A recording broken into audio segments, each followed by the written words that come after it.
وعمان تحفيز كبرصاب كجبل كجبيلي كان ببحي لأن يرد برنامج شقة قرن كجولي ستي ويكون متري دون تجبل كجبيلي وحنا برصاب كجبل كعبد الغني محمود شوري هو يكوعين كيس على عصي أي لأن يرد أن يكون الله قاطع إسلام مركزنا كل دردارمي إن يصير في عنصر قاطع برنامج كني شقة قرن أو مدحونا قرن كسومال أن مسبح عبد عريي إسلام مركزنا ماشي كساري شقلانتي لأن يرد بدن حالك كاسنا ما أنت قف كستابا وقلن كيس كم darar weyne waxa idinkaga horeeya dhalinyaro sidiinana oo ka timid dhammaanba gobolada jamhuuriyadda Soomaaliland oo dhan dabeecado kala duwan isbarasho cusub waayo aragnimo waxa loo baahan yahay gobolka aad ka socotaan ee Gabiley inaad ku matashaan akhlaaq wanaagsan iyo edeb iyo tababar ku aad si fiican u qaadataan oo aydaan habsaamin oo aydaan googoynin oo idinka oo hormuud ah ad ka soo baxdaan soo kale halkaas ka hadlay barsaabka gobolka Cabdiqani Maxamuud Jire waa maalin aad mudan tihiin in leedin hambaliyeeyo guusha aad ka gaadheen idinkoo runtii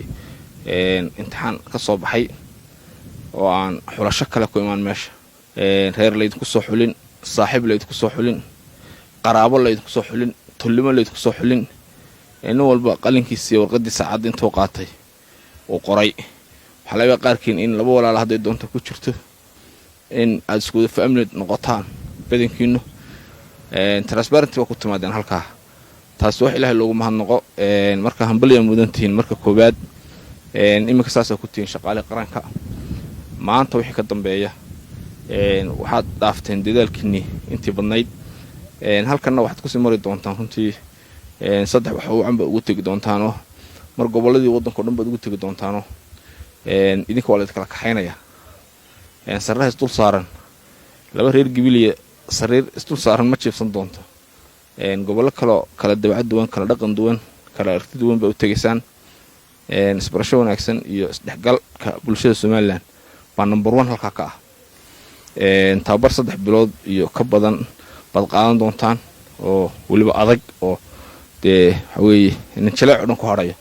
xamalanaya awood u baahantiin inaad ku soo baxdaan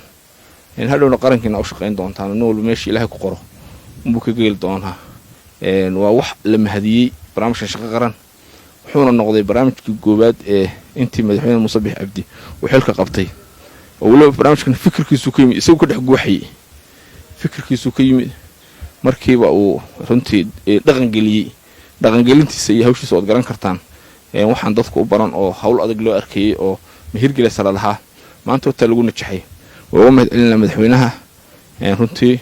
waxaan isagana si gaar ugu mahadcelinaya cid kasta barnaamijkan gacanta ku hayso agaasimaha shaqo qaran mu'adinku ugu horeeyo oo qaabkii loo jaxay awaamirtii madaxweynuhu sideeda uga soo baxay isagana mahadcelinaya way la xaajay telefishinka qaranka Gabiley